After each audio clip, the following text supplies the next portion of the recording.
position. The position one is kind of the biggest one. So I'm gonna just look at figure 1838 on page 895 real quick. Because position's used quite often. Position is used for cylinders, negative and positive. It's used for edges where we've got mating parts sliding into those types of things. So again, you have a related GDT needs datums because you're dealing with mating parts. Okay. Here's an example of it right here. Okay, so they're calling out those. Now here they've gotten 3 datums on it. So we're checking the position of this to 0.005 inches. We'll talk about what the circle M means here in a minute, and we're checking it against datums A, B, and C. So it has a high degree of precision on where it actually sits.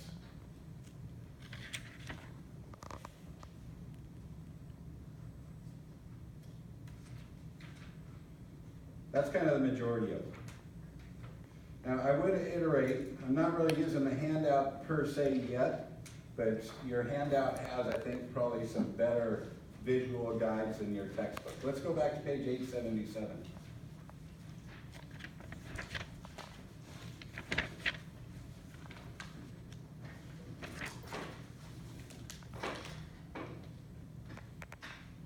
Page 877 has a quick chart on GDT symbols. This is also in your appendix. I think it's appendix A11.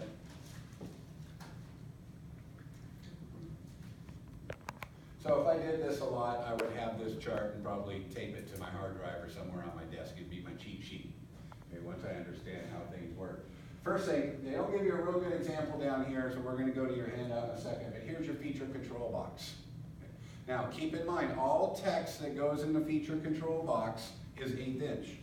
This is considered a dimension. Should be considered a dimension.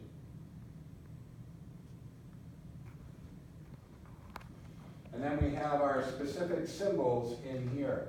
And the ones that you kind of really ought to pay attention to are concentricity, parallelism, flatness, position, diameter, perpendicular. Where is parallel? I already got it up here.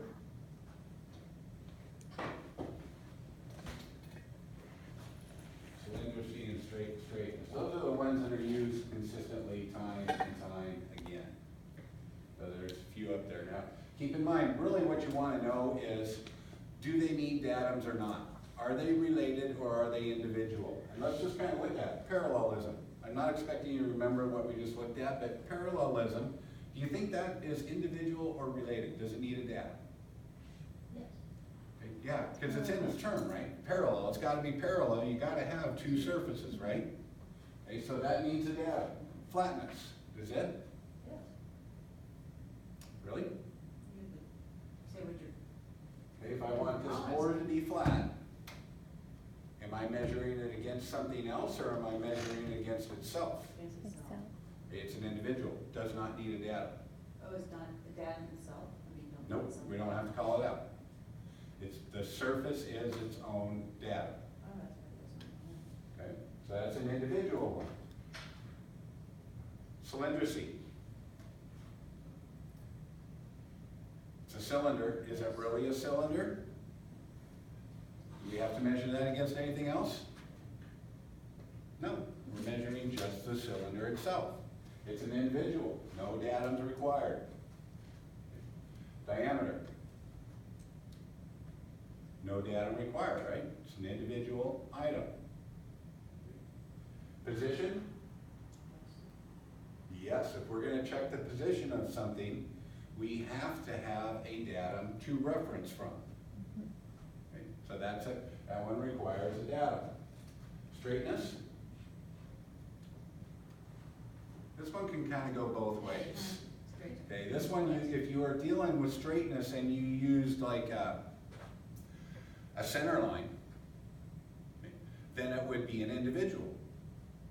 If you did straightness and you were talking about a line straightness where it meets with another part, now you have a datum. So some of these can cross and go both ways. Perpendicularity, certainly we need 2 items on that. Now these are all the symbols. You'll be nice to know CAD does this stuff for you, for the most part. Okay? And you don't have to draw them, but if you do, draw them all at an 1/8 by an 1/8.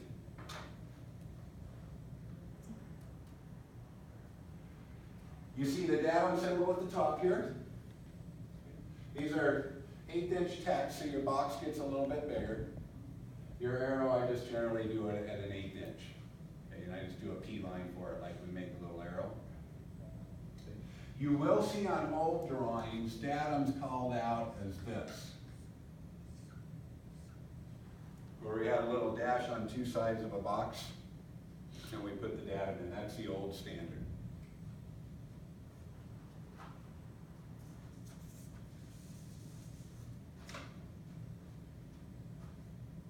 Okay, we have 3 other things on here I want to point out, and these are kind of a review for you, but there is one new one. We have this guy, and this guy. Oops, let me get that off the yellow. Circle M, or condition. Circle M, maximum material condition. What's maximum material conditions? Anybody remember?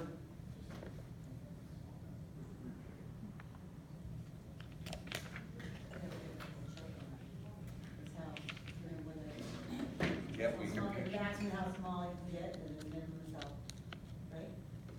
It's opposite. Can be. There's a way to think of it that you will always get this right. Maximum material condition. When an object has its most mass. Right? That's maximum material condition. So therefore, when a cylinder has its most mass, when does that happen? Whenever it is at the top range of its tolerance. When a circle has the most mass, when does that happen? When it is at the lower range of its tolerance, right? Because a circle, if I'm getting more mass, I'm making the circle smaller, right? Because it's got more material. Remember that? Then we have least material condition, the L.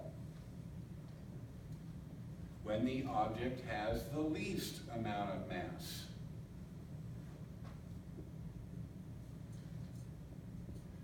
So on a cylinder, that would be at its lower limit. At a hole, it would be at its upper limit. Now, what we can do is put these modifiers into our control box, and that is the only place the GDT is applied. We put these modifiers, least material condition, maximum material, in our GDT control box. And that is where we apply the geometric dimension and tolerance. I'm going to give you an example of this. I hope it brings that forward and you can see how it works. It actually, if you can get away with using modifiers, you can make the object much cheaper. It's also when you really start understanding this. Now, we have one more, RFF, FS, and we do it circle S.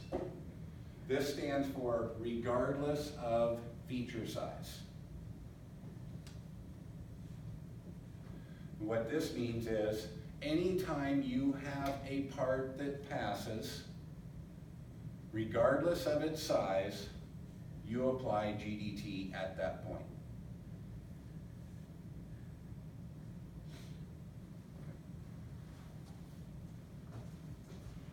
Let me see if I can bring this home on how this works. So I kind of, let me put this kind of front and center so you can see how a modifier is able to adjust what's going on here. Okay.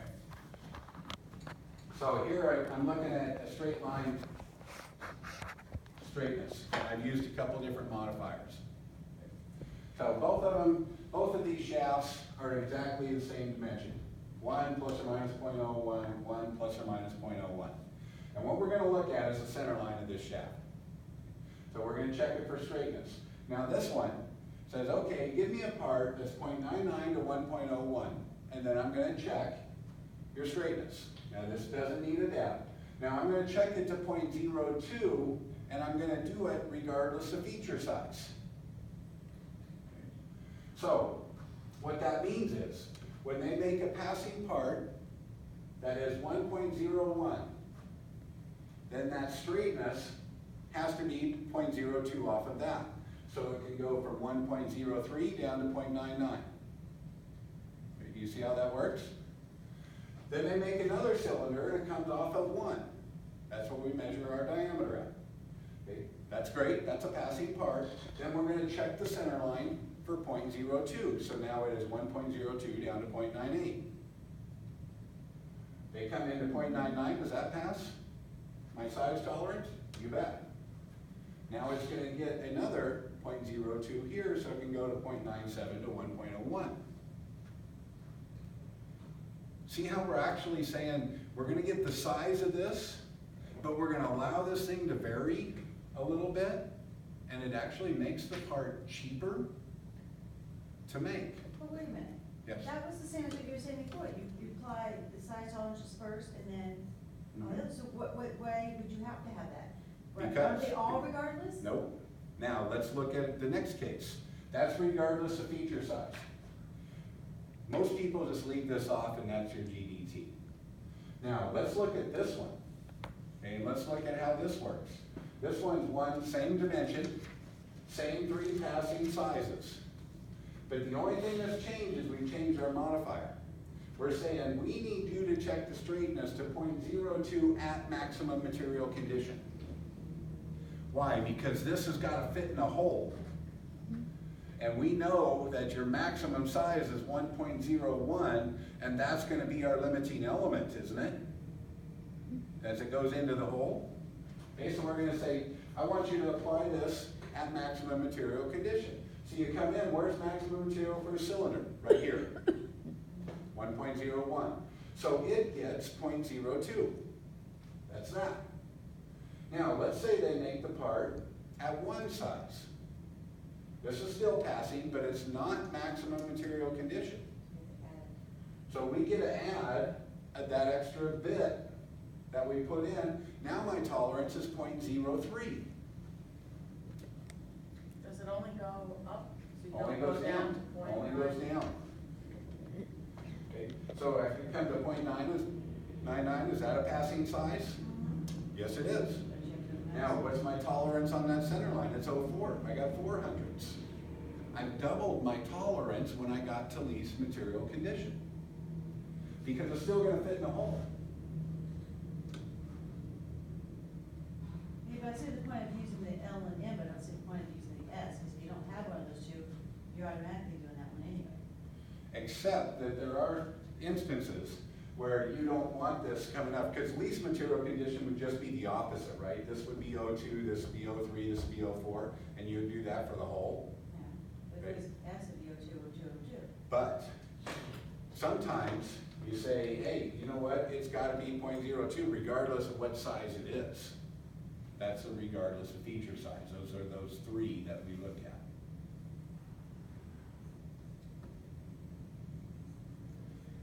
So on. Let me hold up. Okay, We're but getting details. into the operation of the parts, right? Not just the drafting here. This is way beyond just the drafting. This is the operation or the condition the part needs to function in. Okay, so we're getting into that part's lifestyle with this stuff. Cheryl, sorry. So when you're 0.99, you don't go down to point, I mean, it's not a range of, is there a range of 0.95, which is only, it only goes, you can only add it. No, it's 0.99, and it is still plus minus. Oh, it is? Yes? You need more than that? Mm-hmm. Yeah. because this is plus minus. Now, if this wasn't here, if it wasn't a bilateral tolerance, then no, this is working with this.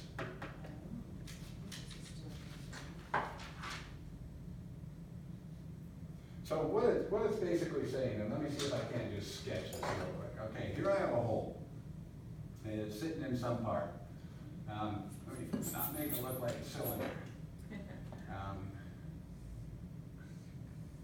Okay, so we have some object taken off, and here's my hole.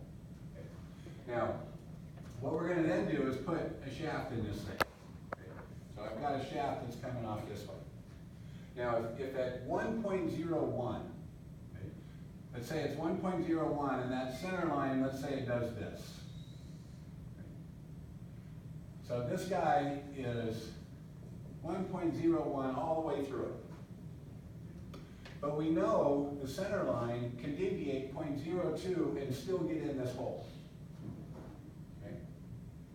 And we know that'll fit because this hole's probably going to be 1.03 for its minimum size. So this will fit. Like banana. Yeah, even if it looks like a little bit of a banana, because we're going to give them 200s of float on that. Then they come in and they say, okay, well now I'm going to make a cylinder, and this one is going to deviate a little bit more, but it has a size of 1.00. Okay. This one has 0.02 to it. This one will have 0.03 to it. Now see how this will still fit? Because now I'm 1, I add 300s to it. Isn't that the same as this size? It'll still fit, so it's more of a banana, who cares? Still in there. If I go to 0.99, so I've got this one, this guy really bends. That's an exaggerated 100. So this is 0.99, and we're going to give them 0.04 here, because 0.99 plus 0.04 is still that same number. It still fits in the hole. If you go the other way, it's about where it's on. If her goal is 0.03, and you end up with a cylinder going in 0.95,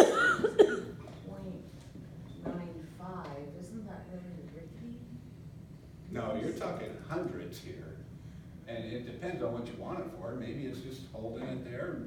We don't know if it's what it is, but because every part's different on how it works.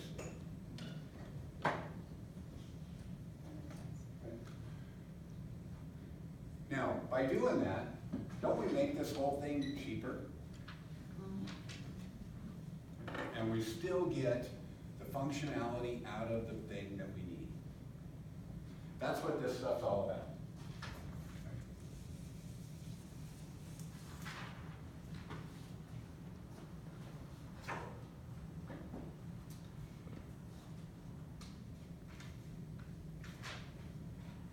All right, let's look at the feature control box.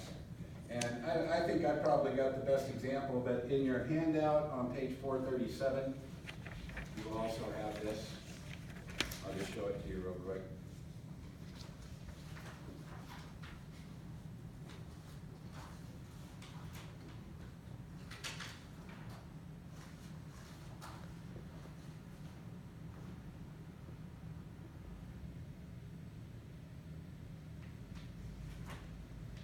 Okay, so on your handout, we're looking at figure 12.8.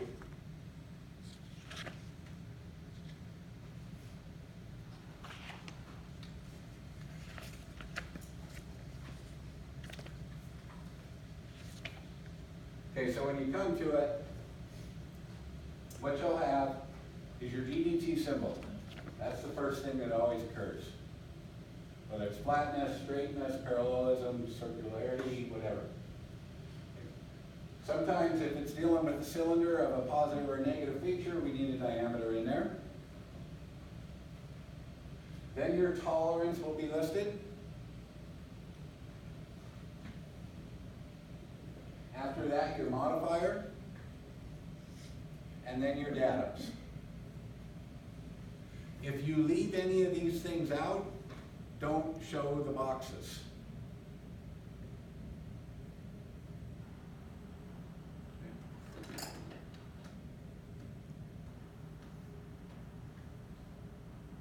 don't show the boxes. What's that first one? Metric? Metric characteristic, is that what that said? Oh, geometric, Oh, geometric characteristic, that's your GET, just put GET on it, symbol. Well, the metric was confusing. Yeah, sorry, now that whole thing on there.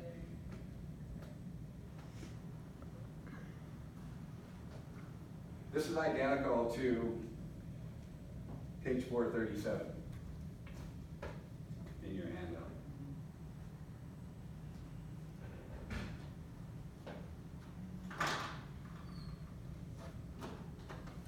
As an entry-level drafter, folks, you aren't going to be doing this.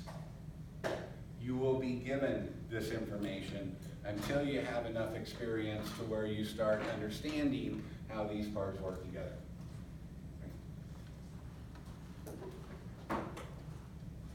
Let me show you where this is at in CAD. So let's jump into AutoCAD real quick.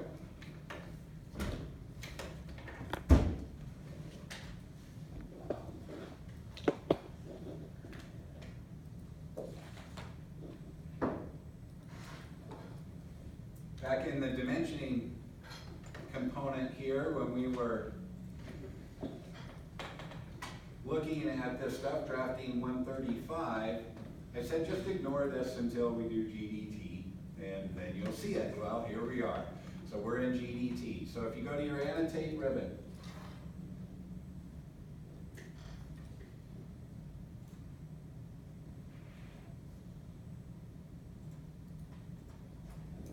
okay, so I'm on annotate. You have your little dimensioning section right here. Now this one's not included, your GDT box is not included here, but it's under this little dimension pull down bar right here. So if you just click on that, what layer am I on? Yeah, I got it white so you guys can see it. Okay, so I click down, notice on the far left there's a little GDT box symbol. Right here.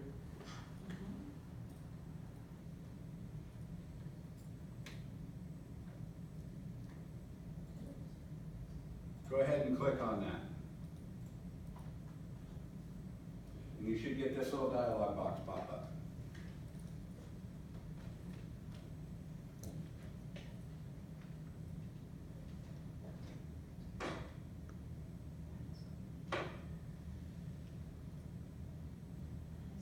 Okay, everybody got it? Okay. Now, if you come in the symbol section that's right at the first, if you just click into there, that little black one where my cursor's at, do you get a choice of some of your GDT symbols? Let's just choose one. I'm going to choose perpendicular. Okay. That's on your first line, far left. Then you come to your second one.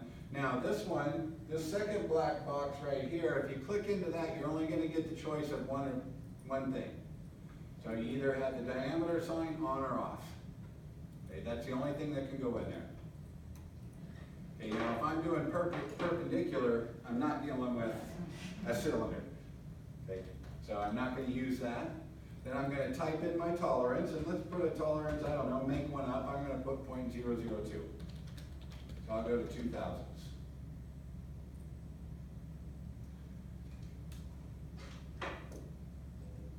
Now you've got a black box right after where you typed in your tolerance. Click into that black box, and you get your modifier. Okay. So in this case, Lisa wants to use regardless of feature size. Yes. Because she's happy with that one. I like that, it's my favorite. Used to do. So I'll use a circle S. But you don't have to use a modifier here. If you know modifier is given, guess what it is? Regardless of feature size. Okay. All right, and then we're not doing a second tolerance. And then you come to your datums.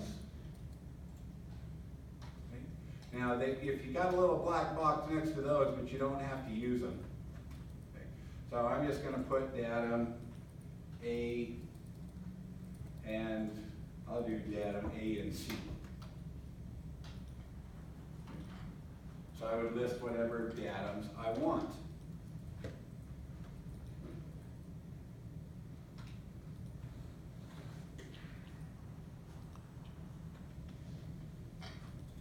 Now, it does have a height in here that goes in, but this will be controlled by your dim style.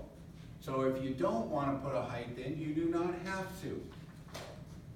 But you can if you want to overwrite your dim style.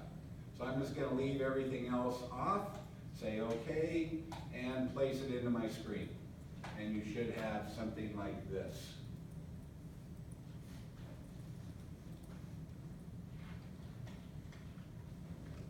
Yes? What would the purpose of 2 tolerances be? You know, I don't know that I can even give you a good example of that. Well, can't I've you never make seen it it, good? I've never seen 2 tolerances used. Oh, Some programmers put it in there, so evidently somebody has requested it from Autodesk, and they need it. I've never come across a situation where I would have 2 tolerances. okay. So that's a pretty bad answer, I know, Gabe, but that's the way I know it. Because you wouldn't put 2 GDT symbols in one thing and then 2 tall, you know, if it had. No, I would do a different box attached underneath it. You can have multiple GDTs on the same object. But not in the same box. No. Okay. So if I'm gonna do this now, let's say we wanted perpendicular, but let's say we also wanted position to go with this and to have a different type. Okay? I would then, you can do it in, if you know both of them, you do have 2 lines on it, but I found through experience that generally I do 1 per, and then I just move them, because they're just objects, right? This is just an object. Now it's a block, I can't break the text and stuff apart unless I explode it. And then it'll turn to M text and lines. Okay. But if I wanted another one on here, I would just come right back up here, and let's say I'm gonna do position on this one, 0.005, and I'm gonna go to datum B on that guy, say okay, and then I'll place it, and then just move it, and I would attach it right there. And both of those would go to the same feature. Now, how do we attach these onto an object? Okay. I'm just going to draw a quick rectangle here. And let me just show you how I would attach them. So if I'm going to do a dimension on here, okay, and let's say I come in and I move these guys to right here.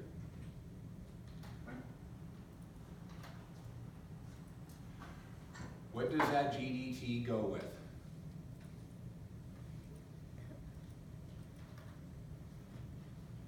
What does this go with?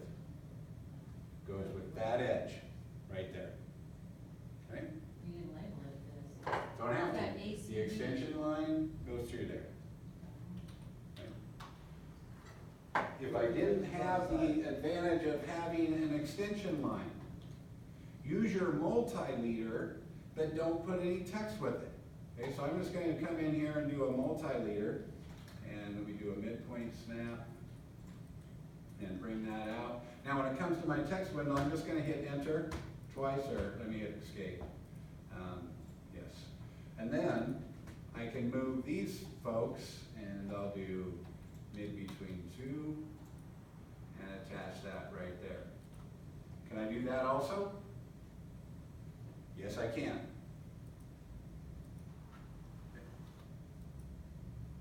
So does it matter where you put it? You need to have it such that it's called out on a size, on a feature, right? So if I've got this already here talking about that side, I'm just going to attach it onto here. If I don't have this dimension, okay, then I've got to use a leader line. I've got to do something to point to the feature I'm looking at. Point being, you can go either of these routes here. So why did you bother with the datums? Because you don't have any datums. I don't have any data. You don't have to put that, you can take datums off, but you say datum has to be on, at least. No, I'm talking about applying the GDT, this, to a surface. This is how you're gonna apply it. We haven't even talked about the data.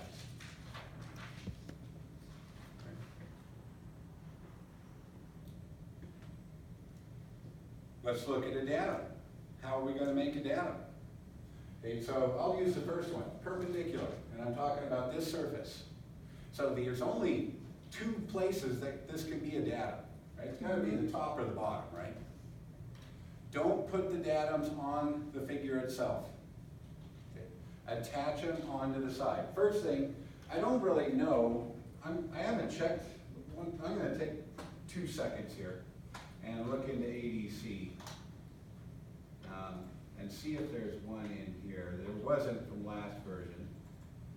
So let's see, textiles, it would be under, would it be under plan? Nope, nothing there.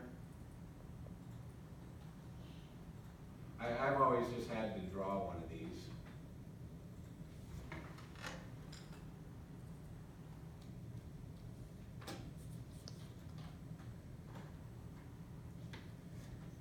Yeah, I don't see anywhere else. Let's look at welding, just, nothing in welding. Okay, so let's just draw one. We're gonna draw data. Oh, Okay. First thing is you need your box. So let's do a little piece of MTEX. And let's see, I'm gonna make this one datum A.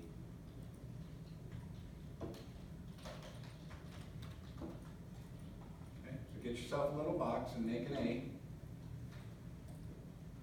Then draw a rectangle about it.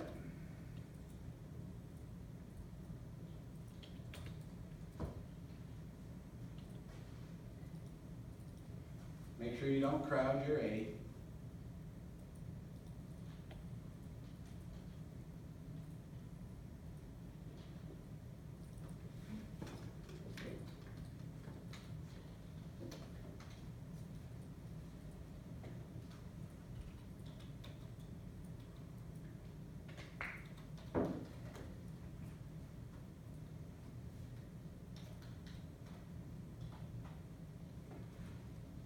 Are we all good? Okay. Now, we can do the bottom part of this. You guys all know what we're drawing here? We're drawing the datum symbol? Yeah, so that thing that Triangle. looks like this. This is what we're drawing. Okay. Now, I use a P line for this, but you don't have to. You could draw it and hatch that in solid if you wanted. But I'm just gonna use a P line. I want the bigger line for 16 inch. Yeah, we'll just go down. I need midpoint. So let's just grab it, run down an 1/8 inch. 0.125 off of your object. How did I get a bad snap? Oh, I had a good snap. Okay, so run that down an 1/8 inch. And then let's build our little arrow. Okay. And you want it to be an equilateral triangle, so 1/8 inch by 1/8 inch. So I'm at this point right here, and I'm on a P line. How do we get our width? We do the width function, right? So on your P line, you put W, enter. I'm gonna start at 0. I'm gonna end at 0.125.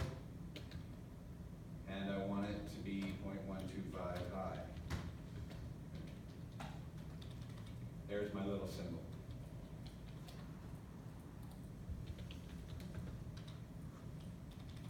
I like the P line because I don't have to hatch it. Would you go through that again? Sure.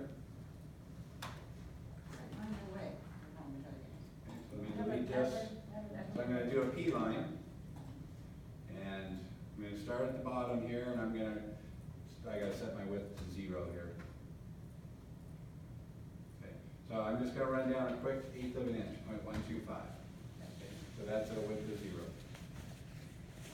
Now I'm getting ready to start that arrow. Okay, so I'm gonna do W for width.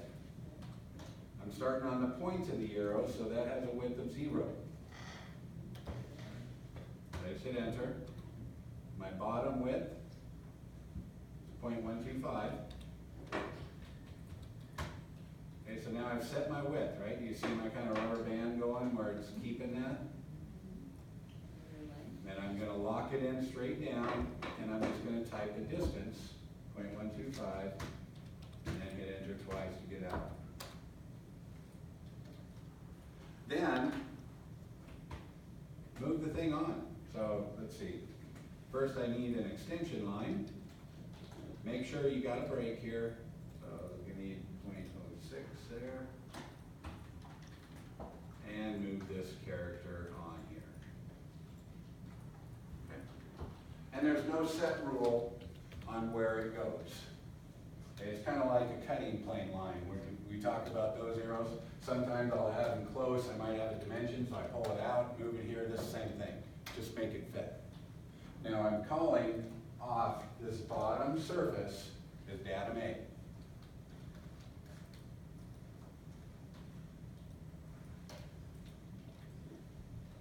So when, this is the problem I always have, when you get out, you know, Hit enter. Yeah, just hit enter.